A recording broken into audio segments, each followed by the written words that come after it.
안녕하십니까. 유라 힐링 오연입니다. 오늘은 만성복통에 대해서 한번 얘기해 볼까 싶은데요.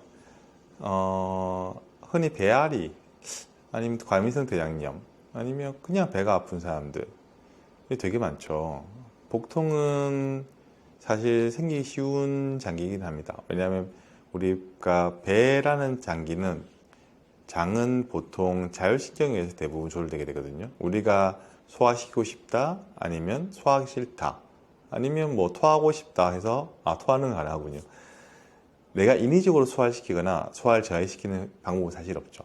왜냐하면 우리 몸에 있는 장기가 알아서 보통 소화를 시키게 되죠. 그게 이제 자율신경계에 가지고 있는 특징인데요. 만성통풍 환자는 생각보다 되게 많습니다. 제가 응급실에 받은 케이스 중에 가장 드라마틱한 케이스가 우하복부 통증으로 오는 환자예요. 그 환자는 항상 배가 한 번씩 아프면 오른쪽 아래쪽, 그러니까 복부의 우하복부 쪽에 항상 압통이 있습니다. 눌러서 통증이 생기는 압통이 있죠. 근데 의사들은 제일 먼저 우하복부에 압통이 있으면 맹장염, 충수돌기염을 의심하게 됩니다. 그래서 항상 검사를 하죠.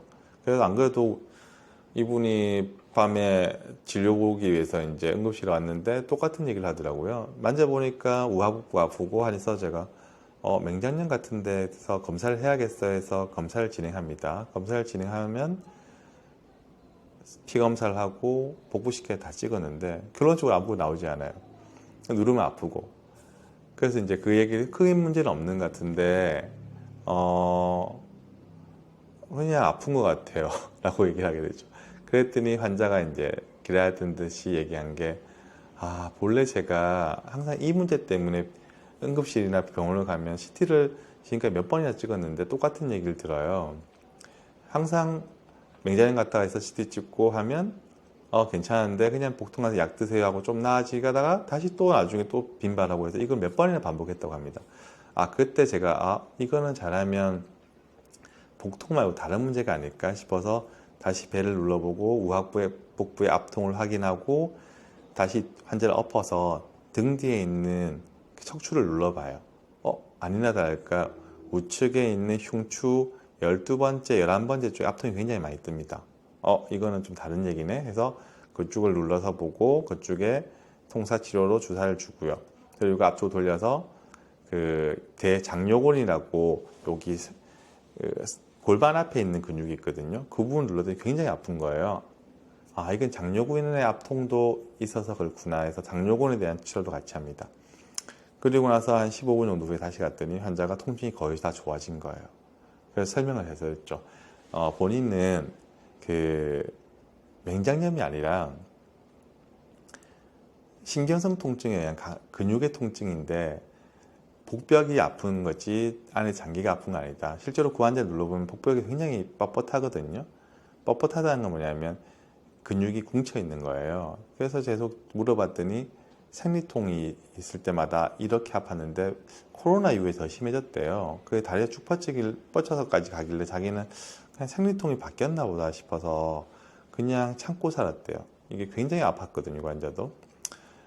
그래서 제가 당직 때만 환자 치료를 해줄 수 있는데 꾸준히 받으면 훨씬 좋아질 수 있다 설명드리고, 자기가 고민하더니 제가 당직 때 맞춰오겠대요. 그래서 제가 당직이 보통 주 2, 3이었던 시절이니까 그분이 그 시간에 맞춰 계속 오시는 거예요.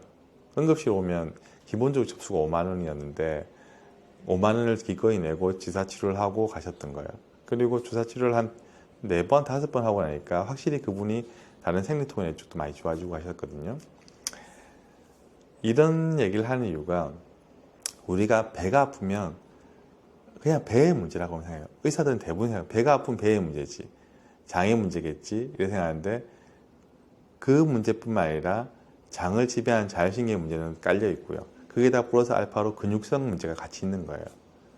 그걸 이해하지 못하니까 맨날 똑같은 검사를 반복합니다.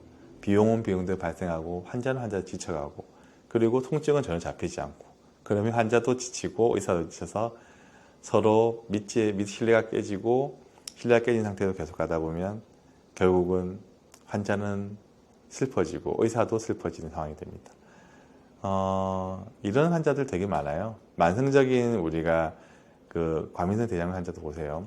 항상 약을 주고 식이요법을 가르쳐줍니다. 하지만 아무리 조심해도 그분들은 긴장하거나 조금만 자극이 오면 설설하고 복통이 생겨가지고 면접도 망치고 일상생활도 힘들어지는 상황이 생기거든요. 이런 분한테 스네필 치료와 그 부가적으로 있는 근육 통증에 대한 근육성 통증을 같이 치료해주면 굉장히 좋아집니다. 정말 좋아져서 내가 왜 이제 이 치료를 받아야 되지 이런 얘기를 듣는 상태까지 가게 되거든요. 사실 의사들이 통사치료나 이런 스냅 치료를 배워야 되는 이유 중에 하나가 환자에 대한 어떤 부분이 커요. 사실은 환자들이 되게 힘들잖아요. 근데 맨날 똑같은 약만 처방하고 검사만 하는 거는 정말 의료의 낭비도 있지만 환자와 의사의 신뢰가 너무 깨지는 거예요. 자, 알면 아는 만큼 보이고 보이면 사랑하게 됩니다. 제가 항상 하는 얘기거든요. 환자를 알면 즐거워요. 근데 모르면 지옥이 돼요, 의사는. 그 지옥에서 벗어나기 위해서는 새로운 패러다임을 알고 새로운 치료를 알아내는 것. 제가 하고 싶은 말이 이거고, 이 동영상을 통해서 얘기하고 싶은 것도 이런 것을 알았으면 좋겠다. 그리고 환자와 의사가 모두 행복해질 수 있는 그런 치료를 같이 할 수 있으면 좋겠다. 그리고 환자를 치료하고 싶다는 메시지를 주고 싶어서 올리는 거라고 생각하시면 됩니다. 자, 그럼 오늘 여기까지 하겠습니다. 다음에 뵐게요.